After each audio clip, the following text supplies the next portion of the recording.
And then Loy Machedo, speaking to you from LoyMachedo.com and who's Loy Machedo. Today the date is 28th April 2015. Time right now is 11:35. Alright, I went to see this movie. Is it? The Avengers Age of Ultron, thanks to Subway. And I got this nice little poster. I can see. This is a nice one, Avengers, and I was invited thanks to Mountain Dew and Subway. So then they also gave me this nice little cup. Can you see this, Captain America? I got Thor, I got Hulk, I got a couple of them. So good. Pretty happy with that. Okay. So now I went and watched the Avengers, and this is the review that I want to give you. But mind you, mega spoiler alert. So in case you're wondering, is it going to be a surprise? No. I'm going to tell you everything there is to tell you about Avengers, and why you actually should not go and rush to watch the movie. You can take your time, relax, and I'll tell you why. Okay? Personally speaking, if you're a comics fan or a Marvel fan, you should see it, yes. But don't go crazy like, I must see it, others I'm going to go crazy. No. I have prepared my arguments for why you should not rush. You let me know if I'm right or wrong. First one, the premise of the movie is simply this. What happens if artificial intelligence gets into the internet, where it escapes through the interconnected internet world, which cannot be stopped or controlled? So when information passes on this way, and it can manipulate itself and grow by itself, which is also the thoughts are copied in Terminator Genesis. What do you do then? So how do you stop it when it keeps moving every step, every second, and every system? So this is what the whole premise is, and it was done rather well. I like the thought.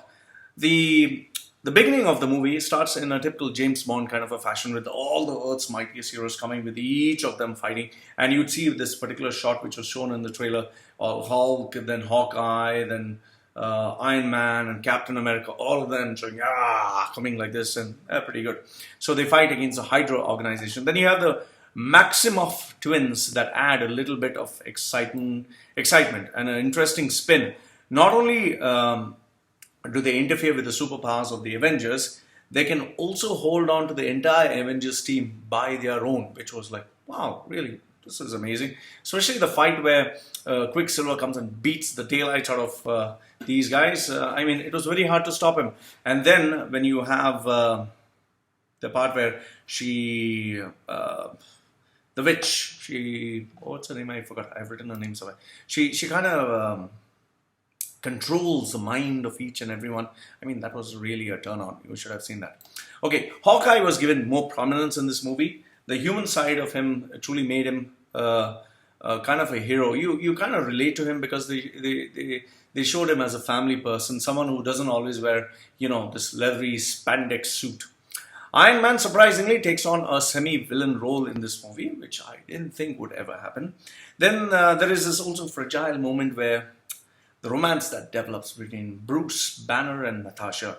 And you can really see how it's expressed, especially when you have the shot of Natasha's hand cupped into Hulk's enormous green hand right at the top. I felt I was watching King Kong once again. And it really explodes onto you and kind of shows you the intensity of the whole thing. However, I just felt the romance between Hulk and Black Widow was a bit too direct and explicit. It was like, where it should have been a slow, mature growth, it kind of went too explosive, explicit right on your face. Then, the unnecessary part. Why in the world are you exposing Mark Ruffalo's hairy chest? For what? I mean, it was a turn off. Ultron, well, truly worthy nemesis, voiced by James Spader. Ultron has a fantastic physical presence. I mean, the way he is designed, absolutely great. Beginning as a robot shell and then moving into this mega robot tiring monster. Formidable enemy, unstoppable. I felt the weightage and grandeur could have been given a bit more to him. But then again, he's the bad guy, so he has to die. The Vision, nice one. Vision was created surprisingly in a spectacular fashion.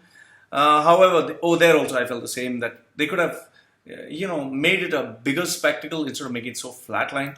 but it was okay. I just felt the Vision was not given his due importance. Thanos is ready to rumble in the next sequence of the Avengers, especially in Infinity War Part 1 and Infinity War 2, to be released on May 4th and May 3rd of 2018 and 19, respectively. And towards the end, you would get to see him. Ultron is Joss Whedon's farewell to the Marvel Universe, and he does it brilliantly. I thought the script was pretty great. I thought the ending was fantastic. The storyline was really nice. Characterization was powerful. And I think he left with a statement. So that was really good. Now, Iron Man, Thor, and Captain America, well, they delivered their one-liners. And, they hold on by their own. They are pretty good by themselves. Olsen as the Scarlet Witch, pretty phenomenal. Character evolution was shown pretty well in the movie. I think she also has the coolest superpowers, that can manipulate minds. She makes for a stunning mid-film sequence where Black Widow, Captain America, Thor, and the Hulk are cast on her as well. So she's pretty powerful. Taylor Johnson and Olsen, I think the one thing they did pretty bad was their accent. They kept jumping from borderline Eastern European to proper American, which I thought was a disaster. The movie is pretty long, 141 minutes. It does have its moments where it gets draggy and people start yawning. I actually went to the washroom in between because I felt it was just I went to get fresh. The climax is pretty unbelievable, mind-boggling CGI effects, and the CGI, well, so beautifully rendered that the most ridiculous thing, like a landlocked country, which is apparently fake, breaking out and floating up and going to be a meteorite, looks pretty incredible and spectacular. That is why maybe if you see the end credits, you'd see almost 20 pages long of people who have done the CGI effects. For once, Andy Serkis gets to act as a person and not as a ape or anything else. The Hulk shoots himself into space, which was pretty surprising. Mega surprise was when Silver Surfer died. The product placements: Beats audio sets, supported by Banner in a cool down mode. Then the Audi, obviously, driven by Tony Stark. Then you have also a moment where Hawkeye and Captain America sitting in an Audi. Skype communication, courtesy Black Widow. And Adidas running shoes, courtesy Quicksilver. So good product placements. There's no end credit scene in the movie, so don't bother sitting right up to the end wondering if something's going to come. One of my disappointments was, the trailer. The trailer gave away the best parts of the movie, especially the Hulk versus Hulk Busters battle. Why in the world would you put it in the trailer? Yes, it would attract a lot of people, but then, it just destroyed the one important moment that they had in the movie. I just felt that, it was disappointing to... Yes, I'd love to see it again, but if they didn't give it in the trailer, I felt maybe people would come and watch the movie all over again. Overall, well, the first Avengers, to give you a benchmark, if the first Avengers was a bit too much for me to handle in the beginning, initially it was like overwhelming, I give it a low rating of 6.5. But later on, as I kept watching it over the period of time, I think I kind of liked it, and today I give it a 9. So if you take 9 as a benchmark, I would give Avengers Age of Ultron 8.7. Now, unnecessary bits in the movie, which I felt really didn't add any value. This is a sequence where Thor meets Professor Selvig and goes into the lake and screams for no reason. I was wondering why the hell did you do that. The all-new powerful gemstone in the movie, but it's hardly enough to beat Ultron. It didn't make any sense. Ultron, like every other supervillain, well, is inconsequential. Boo-hoo-hoo again. We were never told of why Ultron is doing what he's doing. Then characters, quite a number of them, just come in and just vanish and explode something and disappear again. Like the characters that didn't make any sense of being in Age of Ultron was Dawn, the War Machine.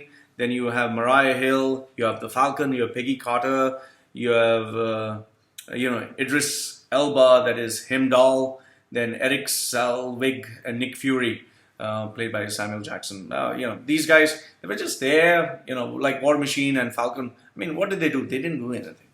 The characters who got maximum screen time, well, you have Hawkeye, Iron Man, Thor, Hulk, Captain America, Black Widow, Quicksilver, Scarlet Witch, Jarvis, and Vision, and yes, Ultron by itself. The other actors who came about and, who are there, Dr. List, who was part of Hydra, and Baron Wolfgang von Strucker. Then you have Hawkeye's wife, that was played by Linda. Linda what? Cardellini. Okay. Then you have Claudia Kim, who portrays Helen Cho, world-renowned geneticist. And then Andy Serkis, who plays the role of Ulysses Claudy, a black market arms dealer. Smuggler and gangster was a former acquaintance of Stark in his weapon days. Then you have Madam B, who mentors Black Widow. And finally, yes, we have another three more. That is Kerry Condon, who voices Friday, Friday, Stark's replacement for Jarvis. Then Josh Brolin, who comes in the mid-credits as Thanos. And Avengers co-creator, that obviously is important, Stan Lee. So, final analysis, well, it's a movie you'll see once, but you might see it again after a long time. If you go and see it with all the disturbance and excitement value, you'll not actually enjoy it. You need to watch it when you're totally relaxed, when you're fresh. Otherwise, you'll yawn to glory and you'll begin to, think of walking out of the theater midway to grab a snack or something. Otherwise, I think Age of Ultron was pretty okay, not bad. However, let's see, we still have to wait for the ultimate movie, Star Wars, which I think is going to blow everything else. So this is what I think, and a special thank you to Subway Arabia for inviting me for the session. Well, so this is Loy Machedo speaking from LoyMachedo.com, and it was Loy Machedo giving you his views about Age of Ultron Avengers. Did you like it? Do you hate it? Do you think it's really so great? Well, let me know what you think. Love to hear from you. Goodbye for now.